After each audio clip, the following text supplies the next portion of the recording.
Well, it is exactly at the top of the hour. Welcome to our broadcast of this lunchtime news. My name is Abdiaziz Hashim. My co-anchor is Anne Wangesh. Just in time for the latest in the country.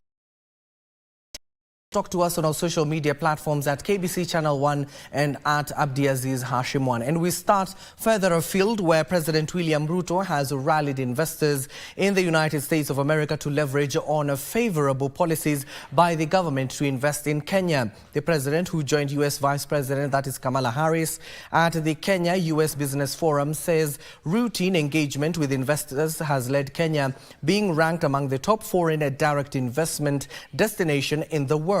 He was speaking ahead of the conclusion of his U.S. state visit. Before the conclusion of a state visit to the United States, President William Ruto sought to woo American investors to Kenya. During a Kenya-U.S. Business Forum, Ruto called on the investors to take advantage of favorable policies in Kenya for investment. We now have in Kenya a special economic zone in Thika that will focus on pharmaceutical manufacturing. And I invite companies who want to explore opportunities in that space. Aside from us giving incentives on buying from locally manufactured products, you have the benefit of access to the East African market of 300 million people, and by extension, using the Africa Continental Free Trade Area, access to 1.4 billion people. The truth is, the policies that President Ruto's administration is pursuing, his deep and abiding commitment to democracy, transparency, and the rule of law, and the entrepreneurialism of the Kenyan people, it's unlocking new opportunities, changing the narrative in Kenya and, quite frankly, on the whole continent. Several cooperation deals between the two countries on investment were signed, with President Ruto underscoring the need for continuous engagement.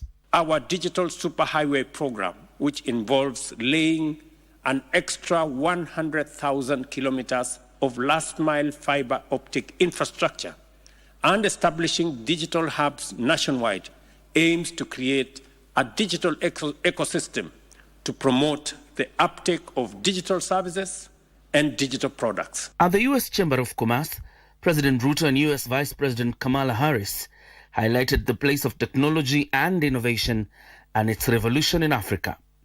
Technology is the facility, is the instrument that we can use to leapfrog Africa from where we are to the next, to catch up, if I may, with the rest of the world. We have the youngest population. That young population is tech hungry. Yeah. That young population, we have the opportunity to shape it. It is predicted that by 2050, 1 in 4 people occupying space on Mother Earth will be on the continent of Africa. So when I think of it just from that perspective, many could rightly argue that the future is on the continent of Africa. Before departing for Nairobi, President Ruto met U.S. Secretary of State Antony Blinken as both countries committed to confront emerging security challenges. Thank